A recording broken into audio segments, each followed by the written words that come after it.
Hello, everyone, and welcome to From Page to Stage. I'm your host, Wendy Corner, and this episode is for you if you are an entrepreneur. Yes, an entrepreneur, page and stage. Because if you're an entrepreneur, you may have a solo book out, you may have a contributory book out, you may have socials. You've definitely got socials, haven't you? Whether you've got a blog or not. So that's published work, isn't it? So there you go, you tick that box. What about the stage thing? A lot of the people who come to me go, I can't do public speaking. No. And I go, oh, why? Oh, I'm not like Tony Robbins. I'm not all rah, rah, rah. And I go, good. He does him, you do you. Can you have a one-on-one conversation with somebody? Yes. Then you can do a podcast. So welcome, come along, and let's get you in front of the camera and microphone too. Now, I am really excited. I am introducing you to a phenomenal gentleman by the name of Shel Horowitz. Now, I know about this much of Shel. We've had lots of lovely in-depth conversations, but I'm going to pass the baton over to you, Shel. Tell us a bit more about who you are and how you got to where you are today. Well, thanks for having me here, Wendy. It's great to be with you. I wear many hats, including marketer, activist, copywriter, speaker, author of 10 books. And each of these weaves together into a coherent whole, actually, in spite of how it might look like it's random darts being thrown. It all makes sense to me because it's all about, number one, making the world better, and two, communicating with others about how they can be a part of that. So within that wide framework, everything makes sense. So Excellent. it's been a long journey. I started as an activist when I went to my first peace rally at age 12 and heard one sentence that changed my entire way of thinking about the world, which Oh, was, the Vietnam War is an undeclared war. I hadn't known that, and everything that I thought I knew about how our society worked came crashing down around me, and I started questioning everything. oh. And then a few months later came the first Earth Day, which reinforced that an activist path was the right one for me. And then maybe 2 years later, by that time I was 15, after 2 years after Earth Day, I started writing as a way of promoting the ideas that I was crusading for. And so I started writing. We had, oddly enough, we had our legitimate newspaper at the high school, which you had to be in the journalism class to be in. And so I couldn't Okay. do that. But we also had an alternative newspaper that was run by some of the most conservative people in the school. And Uh-huh. they uh, had me doing report backs on some of the peace demonstrations I was going to, and they'd run my stuff with wonderful disclaimers. This doesn't, but we're publishing it anyway because we believe in free speech. They're like, fine, I'll take it. I was 15 and a published writer. Fantastic, fantastic. So this activism, excuse me, this activism bug has been in you from pretty much year dot. Yeah, I mean, actually, there was at least one time, even earlier than that, that I took a political action at age 3 when my parents threw a party and their friends were leaving their cigarette boxes around on the coffee table, and I was quietly crawling underneath them and snapping the cigarettes in half so they couldn't pollute my house. So it does go pretty far back. I love it. I love it. Oh, Shel, this is wonderful. So whereabouts in the world are you? I am in Hadley, Massachusetts, United States, which is a small farm town between two larger but still small college towns on the Okay. Connecticut River, straight north of Hartford and New Haven, Connecticut, and straight west of Albany, New York, straight east of Boston, 2 hours either of those, and then 3.5 hours northeast of New York City, where I grew up. So it's a Okay. lovely area. I live on a working farm. My neighbors have 600 cows. Right. And I can get to a very decent restaurant in 15 minutes in 3 different directions. Oh, how good is that? So you get the best of both worlds. I Exactly. love it. I love it. Okay. Well, Shel, thank you for sharing that. Now I'm going to take you back in history, not simply about your activism, but when did you first realize? I mean, okay, you've said that you were writing for a school newspaper at 15. Is that right? Yeah. Excellent, excellent. When did you first get the writing bug, as in book writing? When did that come about? Well, I did my first book, and each book has its own very unique story. My first book was a accident of fate because I had done a school project in college about the pros and cons of nuclear power. And Right. one of the books I read was called The Perils of the Peaceful Atom. And then years later, I was back in New York after college and looking for work after being fired by the crooked literary agent that had brought me back to New York in the first place. And I found an honest one named Richard Curtis, who was one of the authors of that book that I had looked Right. at so many years ago. And so I told him that I had read his book I guess it was 5 years earlier. And then Three Mile Island happened, and he got a contract almost immediately, he being a literary agent, to update the book, and he didn't want to do the work, so he threw it to me. So Oh, wow. that they published it under a horrible title, but this was my first book, which came out in 1980, with a with Goodness. credit. um, yeah, there I am up there at the top with Shel Horowitz. And I did all the work of assimilating the 1969 book and the what had been happening since. So I did a ton of research, got that book out, was paid a pittance, but I was a paid book author. And Yes. and actually, many years later, after Fukushima, a Japanese literary agent somehow tracked me down and said, "We want to bring that book into print again in Japan." I said, "It's 30 years old." They said, "We want to bring it back." I said, "Will you let me write an update for it?" So I Oh, wrote like right. 12 new pages, which they paid Yeah. me more for than I'd gotten for the original book advance. And and I was able to bring it up to speed and bring my knowledge up to speed to 2011 and realize that the problems that I wrote about were still very much problems in the new environment. Yes. So Yes. that was so then I decided, oh, book writing is fun, but working with that particular publisher was a nightmare. Um, Uh-huh. so yeah, I mean, I was one step away from it because they were dealing with Richard, not the Right. Japanese publisher, but the American publisher. Yes. Um, and they did things like they dropped the one chapter that was really like original research that I had done without telling me. And I thought, well, maybe I could do this myself and do it better. And by that Yeah. time, I was already doing low cost marketing stuff. So I put out this terribly produced self-published book on marketing called Keep Your Money: How to Save Thousands in Advertising. I did the masters on a dot matrix printer. I made every mistake you can make. I picked the wrong printing company. I picked the wrong trim size. I picked the wrong cover artist. I learned a lot from that. And from that bad experience, I learned to be pretty decent at self-publishing and also at Which, consulting with others on how to do it. interrupting you, which year was that? This book came out in 1985. I wrote it in So, 84. so this is well before the likes of Kindle Direct Oh, Publishing and long where, before. Yeah. right, but not these, yeah. No, this was a Oh, hard copy run on offset yes. printing. Yeah. I didn't actually do a POD book until much, much later.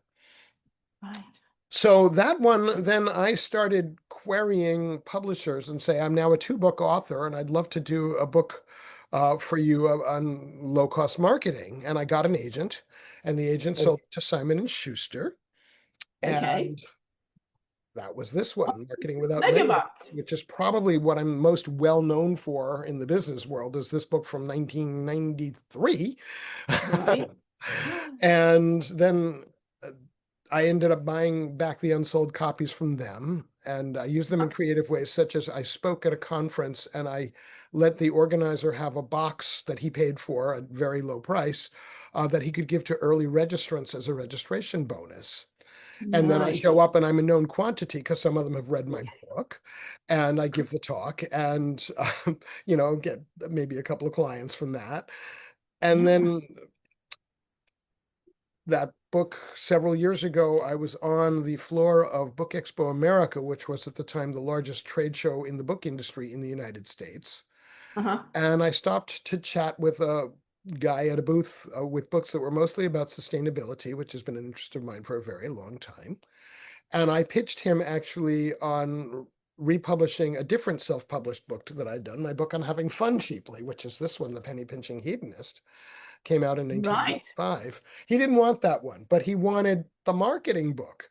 So his publishing house was called Chelsea Green. And in 2000, they published an expanded, revised, updated version of Marketing Without Megabucks, which in turn was an expanded, revised, updated version of Keep Your Money, called Grassroots Marketing: Getting Noticed in a Noisy World. And they were a Nice. joy to work with as a publisher. They were really a nice company to work with, and I've stayed friends with Yes. him. And so I actually sold that book on the floor of a trade show. It took Whoa. several months to work out the details and get a contract we both were willing to sign, but that was where Yes. the deal was made. Yeah. And then, oddly enough, I repeated that same process of starting with self-published and then moving to a big company, then moving to a small company with my books on ethical, green, and socially conscious business as a success principle. So that started this one with was called Principled Profit Thanks for the in comment. 2003, and that one was self-published. And at that time, I knew considerably more about self-publishing, having done it twice before, than I Yes. had with that first book. And so no issues with the production there. I still maybe didn't get the right cover. But then I had, there's a well-known marketer who I will not name, who had approached me to buy a copy of the Having Fun Cheaply book. And I thought, well, that's really interesting. I know this guy's got millions of dollars in the bank. I know who he is. I've read his stuff. So I wrote him a letter saying, here's the ebook. And by the way, I also have this other book on ethical marketing and for ethical companies that I think you'd really like. Can I gift it to you? And he said, yes. And he lived in New Zealand at the time, so it cost me a fortune to mail it to him. But then, I don't know, a year or two later, he loved the book. He writes to me and says, hey, would you like the name of my editor at Wiley? Well, yeah. So I wrote Whoa. to Wiley and I said, I did this self-published book that has not had any exposure in bookstores. I think you folks might do really well with it. So, and Wiley said yes. And then I thought, before they said yes, I thought to myself, maybe they'd be more likely to say yes if I bring in a famous collaborator. So I wrote Okay. a note to Jay Conrad Levinson, who founded the Guerrilla Marketing series. And I said, how'd you like to do this book together? And he wrote back and he said yes. So then I went to Wiley, like, how do you feel if I bring in Jay? And they said, oh, you mean we get two marketing geniuses? We like it. So Guerrilla Marketing Goes Green, my first of two Guerrilla books. Oh, Um, lovely. and they actually sold a few thousand copies, unlike Simon and Okay. Schuster, which sold much fewer. And it was not a bad experience working with them. But eventually they got tired of the slow sales we were having and they sold the copies back to me. And then meanwhile, I negotiated with Morgan James, which is a much, much smaller publisher, but a real publisher. It's not self-publishing, to bring out a revised, expanded edition again 6 years later, and that was Guerrilla Marketing to Heal the World. By that time, Jay had passed on, but his widow consented Okay. to using the material that I had used, which incidentally, even though his name is first on the cover, he wrote 300 original words for the book. I took another 300 that he wrote for another book that only had his name on the cover, and I wrote the other 65,000 words. Yes. But that makes me a guerrilla marketing author for the rest of my life. Nobody can take that away from me. That and having been a TEDx speaker are probably the two credentials that open the most doors to me. Yes, absolutely. Absolutely. And I So, did it before they were charging to be part of the franchise. So he got paid half the royalties and right. half the advance, and I didn't pay anything out of pocket for that two-book partnership. And then actually, Jeannie, his widow, had me speak at least one, maybe two of her conferences. Fabulous. Fabulous. I want to take you back on the point about the publishers, because something, I mean, nowadays, an awful lot of people don't go down the publishing route. They go in the self-published and do it through KDP. That's Yeah. Amazon, Kindle Direct Publishing. Now, you've had some fun and games with publishers, and you've done it both. Have you done any self-published through KDP? Because it's a refined process, so much more Yeah. now. I have done my book on marketing specifically for authors and publishers, which was an offshoot of the original grassroots marketing book. I believe Okay. this one is on both KDP and what is now Ingram Spark. And also Right. the Hedonist book was already published, obviously, years before these technologies existed, but it's Yes. available through Ingram Spark. Okay. And Now, the reason I was going to ask you about that was because the audience, if you're not familiar, publishers, when you get a publishing contract, they own the rights to your book. And as Shel's just explained, they can decide to take out chapters. They can Yeah. decide to cut it from their list. Yeah. And And I had you, negotiated in my contract the right to buy back inventory and get the rights back with both Simon and Schuster and Wiley, and with good the thing. smaller publishers as well. So I have Yeah. exercised that right, and I bought the inventory back and then sold it off slowly over time. And I Yes. got the rights back and then was able to go to the next publisher in line. So, and I've Yeah. also worked with KDP and Ingram Spark for my clients, because for the last 20 years, I've done a lot of full service book shepherding, where I start with the rough manuscript and massage it until it's ready, and bring in the editors and the indexers and the designers and all that, and then out the other end with a finished book and a decent marketing plan. And I'm Yes. actually, the last book that I'm ever going to do full service book shepherding on, I expect is going to go to press next year. But after that, I can do hourly consulting, but I'm done with the project management. It's just too Yeah. many details and it's changing too fast. And I don't feel like I'm keeping up well enough to be of good service to my clients who want that full service. And there are other people I can send them to. Sure. Sure. So Yeah. that's a change for me. But Yeah. also a change for me is that I'm really looking at what I guess will be, I don't know, phase 4 or 5 of this long and crazy career since I started my business as a term paper typing service in 1981.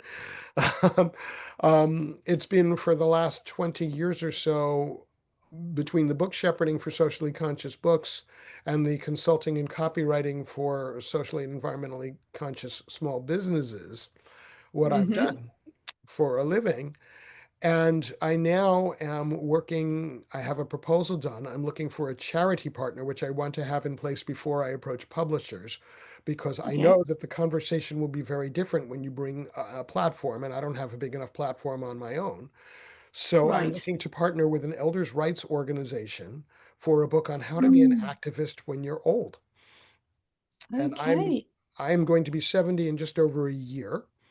Right. And I've been an AARP member since I was 50, because that's how they define old. Um, A what? Remember? American Association of Retired Persons was the original name, but now they're just AARP. They have 38 million Okay. members. So Right. even if I get 1% of those interested in my book, that is a pretty nice number for any publisher to look at. And there are other Yes. organizations. I had actually already approached Third Act, which I thought was a better fit, although they're smaller, they're only 100,000 or so. But they are specifically for activists who are over 60. So is your activism purely within the confines of the US? No, Right. Because I was going to say this podcast goes globally. that's So fine. just checking that you've got potential recruits all over the world Oh who yeah, are watching totally. this. I would Yeah. expect this book to have some very nice foreign sales. Yeah, and I've Absolutely. done, it's really fun when you get a translation of your book. I have a few books that I've written that I can't read. One's in Korean, one's in Japanese. I can sort of read the Italian one, and the Turkish one I can at least guess at, because they mostly use our alphabet. Yes. And then, of course, And the Spanish translation of Principal Profit I can actually just read. I'm decent in Spanish. you're good. Yeah. Excellent. And Excellent. Excuse me. So we've worked out how your writing kind of started. So tell us about your speaking journey. I actually was speaking longer than I was writing, because I ran in junior high school. I ran for school office, and that meant I had to do 3 assemblies with about 800 kids each, back to back. So that was my introduction to speaking. Talk Okay. about under pressure. Fortunately, I didn't know it was supposed to be terrifying, so it wasn't terrifying. I wasn't particularly good at it. I'd had no experience. I hadn't practiced what I was going to say. I didn't know the first thing about it, but it was a start, and I knew that, okay, I can handle being in front of an audience. And Right. I love it, actually. I get really juiced, and I've gotten better and better as a speaker. I think the speeches that I've done in the last maybe 13 years have been a big cut above the ones I did before that. And I would hope so. Yes. yeah, Progress. so Yes. it's fun for me. And not only is the actual speaking fun, but then for the rest of the event, I do try to stay at the events where I'm speaking when it makes sense to do so. Yes. And people will come up to me and say, "Hey, can I buy you lunch?" Or like, "Oh, can I take a selfie with you?" All of a sudden you have this sort of superstar thing going on, which is like not me. I'm a humble guy working from a farmhouse in Massachusetts.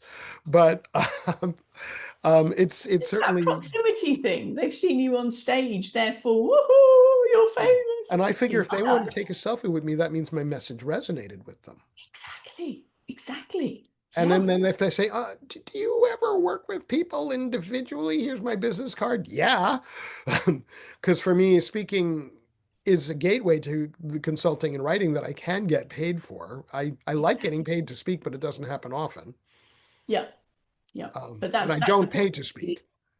That's the point. It actually opens doors because Yes. you got the exposure, you got the visibility, Yeah. and I do not pay to speak and I do not pay to publish unless I'm self-publishing. yeah, yeah, got it, got it. Okay, so your speaking tends to be at conferences, at summit. Tell us about where you tend to speak. Well, it's been kind of a bunch of different things. I've done a trade association where they flew me out and bought a bunch of books, and that was Mhm. nice. And I've done a lot of association conferences in the nonprofit sector, particularly on the environmental side of things.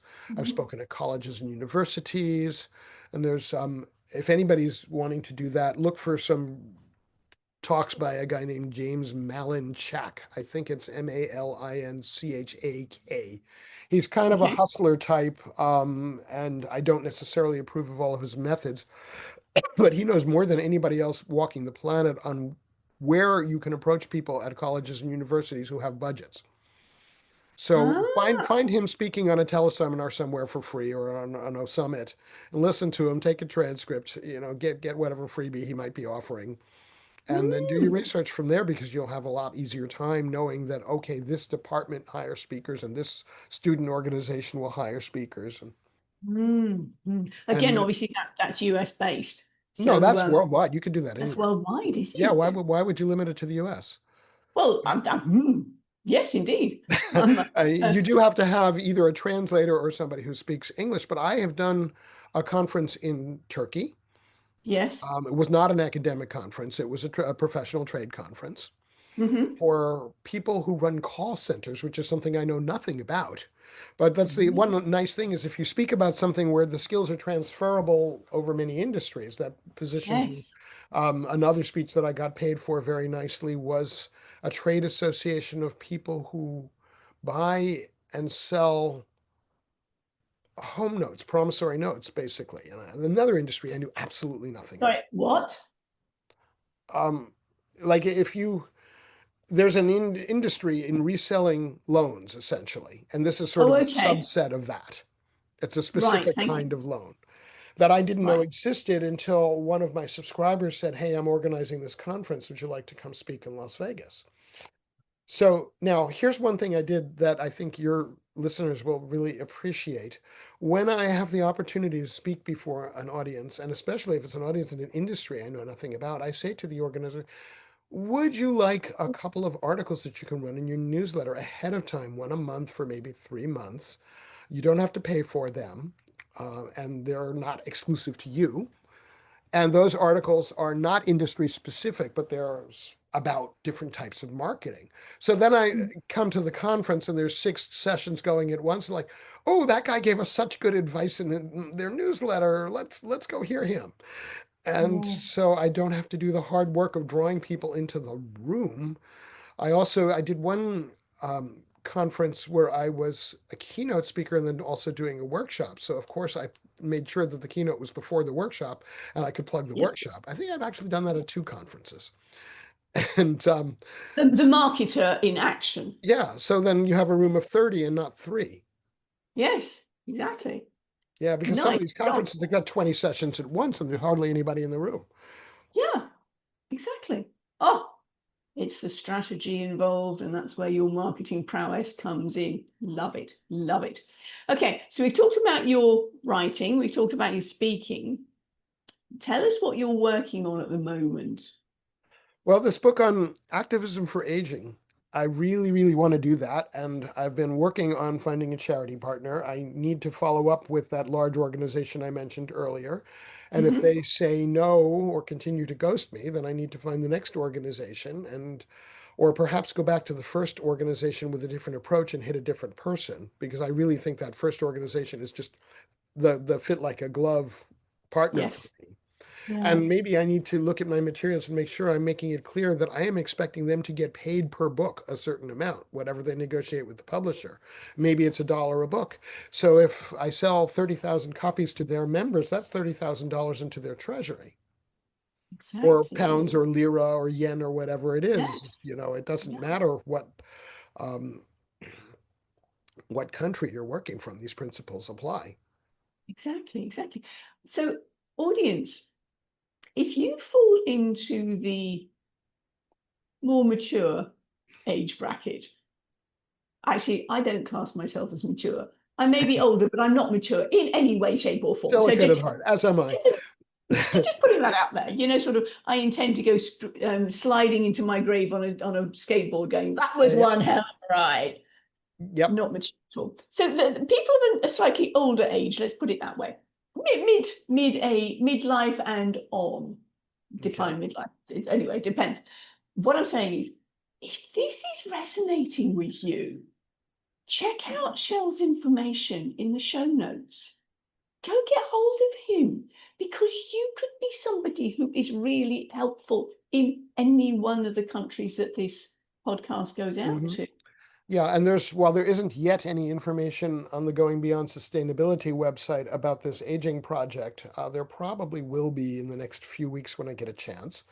Sure. And at some point, I'll put up a separate website for it, but I'll probably wait until Yep. I have a book contract and I know the final title. I know what I'm planning to call it, but when Yep. you're working with a publisher, titles are not in your control. You can sometimes Another negotiate thing. for veto power, which I wished I'd had on that first book because I knew that was a terrible title.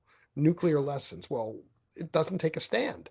The original book that I rewrote was called The Perils of the Peaceful Atom. You know immediately what the perspective is. You know this is going to be Yeah. an anti-nuke book. So Yeah. they killed the book with that title, I think.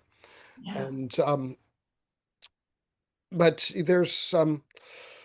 there's going to be a big audience here in the US. We have at the moment a very difficult time with the national political scene, where Yes. we have someone attempting to usurp powers that are not his, and Hmm. nobody standing up to stop him except we the people, 7 million of whom went out recently on a weekend to say, no, don't Hmm. do this. So a lot of the people that I see at the many protests I've been to since January, when this person took office, many of them have white hair. Some of them have walkers and canes, and some of these people were active in the civil rights movement or the Vietnam peace movement, but many Yeah. were not. Many had their middle class careers and went on and on about their business and assumed that we lived in a democracy permanently and have suddenly had a rude awakening and want to be activists. Yeah. So there's going to be a Exactly. lot of stuff in this book for people who want to take that step and who haven't taken it before. And there will be a few people that I'll be profiling that are late in life activists. Great. Great. And so that's, Are yeah. you excited, audience? If you're of a certain age, life does not have to pass you by. Not only does Okay. life not have to pass you by, I have been to two parties for women who were turning 100 who were still activists. Yeah. Fantastic. Three years Fantastic. apart. And one of them, she's so funny. She's like 4'6" and thick glasses and this high squeaky voice. And so, what, Francis, what do you want for your 100th birthday party? And she said, I want 100 people carrying signs for 100 causes marching through the streets of Northampton. And that's one of the college towns next to my town, the one where she lived. And she got 300. And at 100, she had no patience, so she didn't want to wait for the police escort. And she insisted that they start the march right then. And our state senator and our mayor at the time of that city, who were attending this event, ran out in their civilian clothes to direct traffic so that we could get across Main Street. Fabulous. Fabulous. Oh, wonderful. Okay, so we've talked about your writing, your speaking, this wonderful book that's percolating at the moment. And we don't have a projected date for that yet. No, I have What the proposal finished, but before there's a projected date, there has to be a projected publisher. And before there's a publisher, I really want them to be a charity partner. okay. And you're not looking at the self-funding, self-publishing route for this Not one. this time. No, No, as I said, not. I'm done with the details of book production management. I'm, Mm, I'm burned out mm, on that. sure, sure. So when you have your website sorted out, audience, if you don't already know, I do what I call dynamic show notes. So when a guest comes back to me and says, this has changed, I've got this coming up, this is now different, I go back in and change the show Mm, notes and do a quick socials blast going, do you remember that fascinating conversation that we had with Shel Horowitz? Well, go back and check it again because the show notes have changed. cool. So Yeah, I'm that's a I'm really extra excited service about that I doing offer. this, and I hope I get to write this book. And Oh, yeah. this is actually I'm just starting to speak about this stuff. I mostly have been speaking about either the green and social change marketing or about book publishing for all these Mhm. years, or going way Yes. back about having fun cheaply. And so I'm just kind of trying this on and see how it fits, and it fits really well. It feels Good. really good. And I feel like Good. this is a book that can make a difference. And I'm hoping that I will be on something of a fast track to write the book. Instead of taking 6 months, maybe I'll try to do it in 3. And because I think this book is timely now. Absolutely, absolutely. And it adds to your legacy stable big time. Yeah, got it, got it. And it'll be Okay, really fun. yes, exactly, exactly. So we've talked about all these wonderful threads. When you get up on stage, how do you embody your words when you take them from page to stage? Well, I am as authentic as possible, which Mm-hmm. means I don't read from a script. I usually do have an outline in the form of PowerPoint slides, and Yeah, those I wander all over the place if I'm left to my own devices. So the PowerPoint is mostly for my benefit, so I stay on track, but it also yes, helps the audience visualize and concretize the things I'm talking about. yeah, Um, I'm very comfortable speaking. I'm very conversational. I'm not academic at all. And I sometimes cite the research that's there, and I usually do let it slip that I have the research, even if I'm not sharing it. yes. And I just I tend to look at a few people in the audience. So one here's a cool trick. I try to get to the room early, Mm-hmm. and as people filter in, there's always going to be a few who come in 10 minutes ahead and want a good seat. And I go up to them and say, "Hi, I'm Shel. I'm going to be speaking, and thank you for coming to my session." And we just chat a little bit, and then later I'll say, "Marta told me earlier, blah blah blah." Nice, And nice. if I'm not at the very beginning of the conference program, I can do that also as I'm meeting people over lunch or whatever. Yeah, So I can look around the room and see allies and bring yes. attention to what they raised. Yeah. So And that makes you so approachable, so human. And there's that deeper connection, isn't there? yeah. And I've always Um, been comfortable on microphone. I had to learn how to be comfortable on camera. I look at the early TV recordings of me. I go, they're so bad. I'm so stiff and constantly sweating and what it just ugh. But over time I've gotten comfortable with it, and then really practice does help. yeah. Well, this is one of the things I say to the speakers that I work with. Use your YouTube channel. And they go, I don't have a YouTube channel. I said, have you got a Gmail account? Yeah, then you've got a YouTube channel. Put things up there. Whether you actually publish them or not is entirely up to you. But you've then got a depository that you can Hmm. track your own progress. I Yes. mean, And you can mine has we live over in a time where we 300 can. videos. I'm sorry. I think mine has over 300 videos Wow, that mine has only are a couple not, of dozen. yeah. But Well, they're yeah, not all podcasts. So we some of we them are straight teachings. uh Yeah, some of mine are interviews, some of mine are straight teaching, some of them are just, "Hi, welcome to my YouTube channel." One of them is. But we live in this wonderful world now where we don't have to go into studio. We don't have to pay thousands of dollars or pounds or yen to we just it helps if we have a tripod, but we have these guys. And Exactly. people have learned that you can do very good video on a cell phone that's made in the last 10 years or so. Yeah. And the bar is lowered, actually. People do not demand those high production standards. And there are sometimes where I see a video and I kind of wish they would. But One of the things on that note, actually, Shel, one of the things I do insist on people knowing is, where is the camera? It's up here. Mhm. Look up here, not at your face. Because I mean, we're hardwired to look at faces, Right. but the difference is, if you look at your face, it looks as though, oh, hello, how are you doing? I'm getting a decent view of your cheek, but not of your eyes. And the whole point when you're doing a piece to camera is that you look into the camera and you're giving eye contact. Yeah. And one thing that I recognize in myself is that I blink an awful lot. And there's basically nothing I can do about it. I have eye irritations and Does it I matter? I put in eye drops before we started talking, and I'm still blinking a lot, and I just don't worry about it. I'm giving good contact, and people will forgive me for blinking. Yes. I mean, the thing is, if you stare, then that's equally concerning. Ooh, yeah, that's That, creepy. yeah. I mean, it's that eye contact etiquette thing that you would do in real life. You're simply transferring it onto a camera. Mhm. So I mean, I have been looking, the way I have my screen set up, audience, this is a bit of a cue for you. I have us one above the other.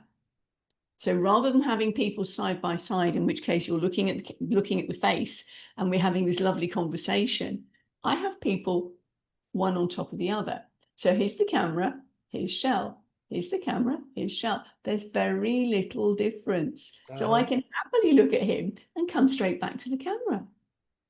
That's good. I have to experiment with that. Those little tricks. So beautiful. Shel, as we're winding up then, have you got any final words of wisdom for us? Yeah, and they come from Muhammad Ali. Give me one moment to get to the right page. There we go. Impossible is just a big word thrown around by small men who find it easier to live in the world they've been given than to explore the power they have to change it. Impossible is not a fact, it's an opinion. Impossible is not a declaration, it's a dare. Impossible is potential. Impossible is temporary. Impossible is nothing. And I built my whole TEDx talk around that quote. Wonderful, wonderful. Audience, the link to Shel's TEDx talk is in the show notes. Go check it out. It's really worth it. Thank you. Okay. Thank you so much, Shel. I really, really appreciate our time together and you sharing your from page to stage. It's been delightful. It's something I haven't talked about much recently. I used to do a lot of speaking at book industry events, and I haven't done that much in a while. So it's nice that I still can exercise that muscle.